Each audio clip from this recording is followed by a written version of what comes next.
Gosh, it's good to see everybody.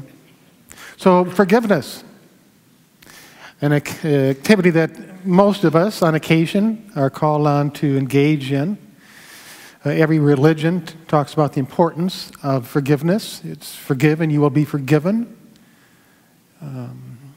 Those who forgive the most are forgiven the most. Forgive others just as God, for Christ's sake, has forgiven you. Now that's an interesting line, because when I was growing up, my father would use that expression, and my mother would always nudge him. Something would go wrong, there would be an accident or a problem. He said, "For Christ's sake." And my mom would nudge him and say, "Not in front of the kids, not in front of the children." Well, I got to confirmation, and when we got to 1 Corinthians, we'd go around and everybody was reading the Bible, and we got to that verse, and I read it the way my father said it. So it was forgive others just as God, for Christ's sake, has forgiven you.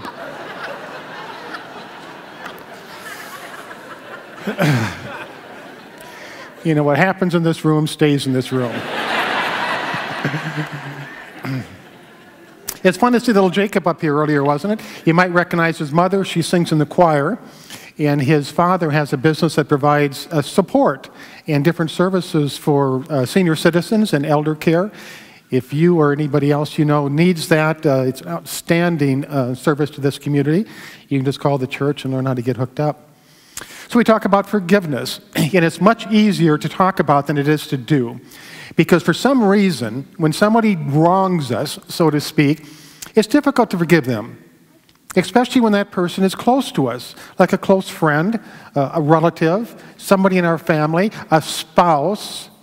When they hurt us, and they know what they're going to do will hurt us if it is discovered, and they do it anyway, we're not only hurt, but we're humiliated. We feel like we've been duped. We don't understand how on earth somebody that close that we let into our inner circle can do that kind of thing towards us, so we're reluctant to forgive. We don't want to forgive them. We want to hold them there and let them wallow in the guilt and shame that we're imposing on them. We want them to feel the punishment that they should feel for doing that to us. And it's very, very difficult to say, okay, that is fine. We'll just let it go. But the fact of the matter is, to forgive is to give for.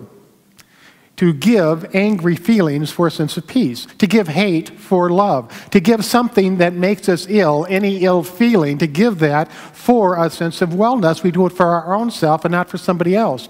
And we not only have to be willing to forgive, but we have to be wanting. We have to want with our heart, with our mind, with our soul, with our spirit. We have to want more than anything else to forgive, because there's going to be that part of us that is hurt, that is incensed, that is angry, that says, no, they don't deserve my forgiveness. Now that's like holding a hot coal and expecting the other person to get burnt by it. The only person that hurts is us. So as we go through this today, just stop and think about what you want to release, not for anybody else's benefit, but for your own. Victoria Conrad was sitting in court. Tears were coming down her face. Two guards escorted in a young man in an orange jumpsuit. He was handcuffed. They set him at the defendant's table. The judge came in, called the court to order, and asked Victoria to step forward because she had requested to address the court. She came forward and said, "I had 4 daughters and 1 son, and he was a good son. When I played the organ at church, he played the drums right next to me. There wasn't a single night that he didn't come up to my room, tell me good night, and said he loved me. And I know he had problems with drugs in the past, but he seemed to get his life on order. UPS had offered him a job, and he even had a sense of maturity about him." She then turned to the young man in the orange jumpsuit, and she said, "I'll do whatever I can to make your stay in prison easier." She said, "I'll stay in close touch with your son, so he always knows that he has a father who loves him and cares for him." Loving kindness of a mother towards her son? No, not at all. The fellow in the orange jumpsuit had actually murdered her son. And right after the murder, she was filled with such rage and such vehemence to revenge in any way she could that it was eating her up. She took on physical illnesses. Her entire world had shattered. So she went to a therapist, and the therapist talked to her. And at the end of the session, he asked her to write down the story about what happened in regards to her son getting killed. She did that and went back a couple weeks later. And as the therapist read the story, he saw that as it got closer to the son's murder, the handwriting became more graphic and more erratic and more filled with anger. Until the very last line was, "And he murdered my son." So they had another session, and the therapist said, "Okay, I want you to go back and finish the story. Tell me what happens after that. Tell me what happens a year after that, 5 years after that, and even longer if you can." So when she went home and she began to finish the story, and she's still filled with anger and she's filled with rage, and she's writing out all these things about how she's going to feel a year, and by God, she was not going to give up her anger and her resentment. And it went out 5 years, and she was still angry and she's still resentful, until suddenly it dawned on her that if she didn't do something to forgive this man, she not only had lost her son's life, but she was going to lose her own life as well. He was going to be destroyed. She would never find a sense of comfort, never find a sense of happiness, and that would also reign over on the rest of her family. She prayed and she prayed and she prayed, and the only solution she came up with was, "I need to forgive this person. I need to give up my anger and my rage for a sense of peace and tranquility." And she did exactly that, starting that day in court. She wrote him letters. She visited him whenever she could. And this is a true story. Her active participation with this person in prison is still going on. Somehow she's been able to transcend all that anger and all that hate and all that hurt into something that actually benefits the world and benefits this man in the name of her son. Because this isn't me doing it, this is my son doing it. It's his way of bringing love to the world that he would never be able to do otherwise. That's an incredible story. So when I think of Victoria Conrad, I think of the compassion and the courage that she had. It takes a great deal of courage to forgive. The closer we move to that line of forgiveness, the more afraid we become. We become afraid of all sorts of things. I'm afraid if I forgive this person, they won't get the punishment that they're due. I'm afraid if I forgive this person for what they have done to me, for the hurt they have done to me, if I forgive them, it'll seem like it never happened. It won't make a difference. I'm afraid to forgive this person because they are not going to feel the guilt and the shame that they need to feel in regards to what they did. And so we're very afraid and we step back. Because by holding on to the grudges, holding on to the anger, holding on to the hurt, it gives us some sense of control. I have control over this other person because of the outraged feelings I have towards them. And that's where it all begins. It begins with control. Every one of us in this room wants control over our lives. As a matter of fact, the more control we think we have over our lives is directly relative to the degree of happiness and well-being that we experience in our lives.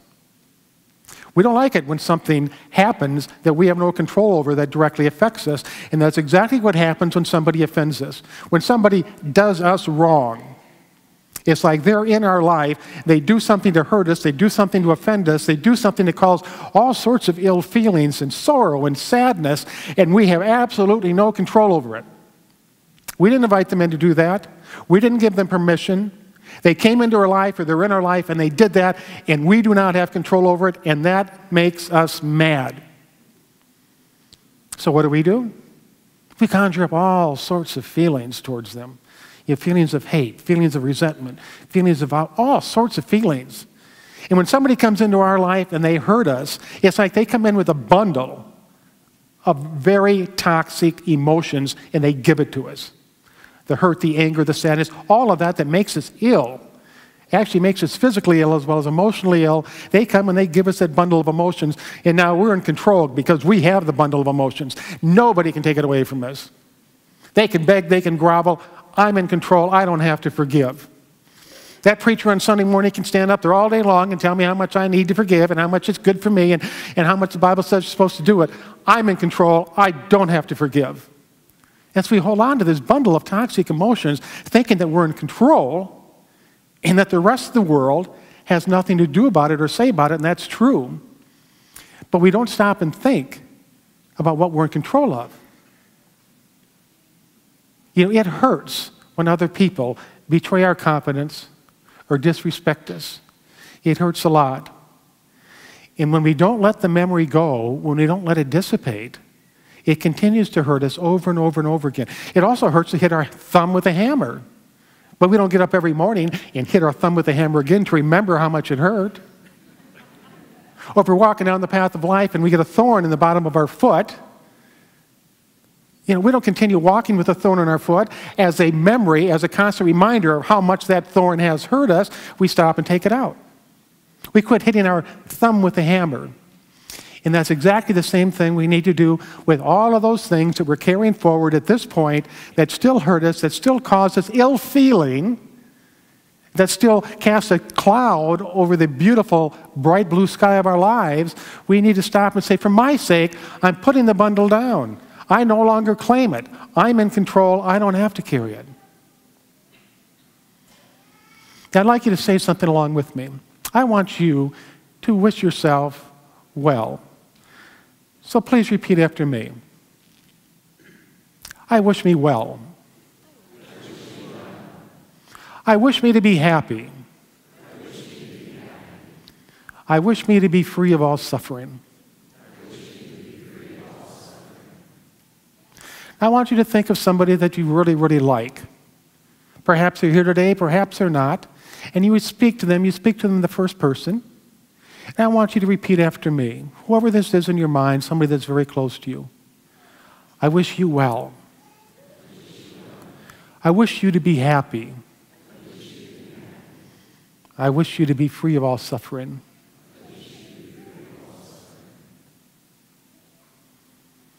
I want you to think of the other people in this room. And as you say this, your hopes and your wishes and your desires for everybody sitting here today. And you may say you, that means the entire group gathered here. Say to us all, I wish you well. I wish you happy. I wish you free of all suffering.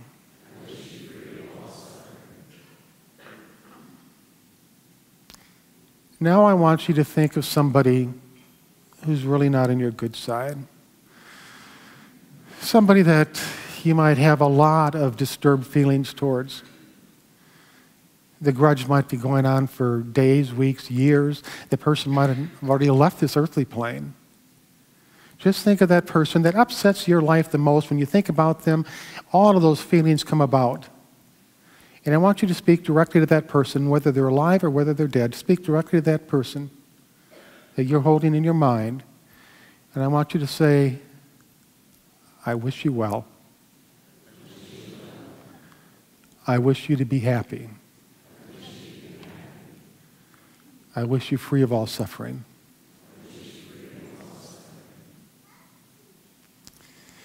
Now think of yourself, think of that person that you really love. Think of this entire room full of people and think of that person that you don't love so much you don't even like. And let's say it in regards to all beings. I wish all beings well. I wish all beings to be happy. I wish all beings to be free of suffering.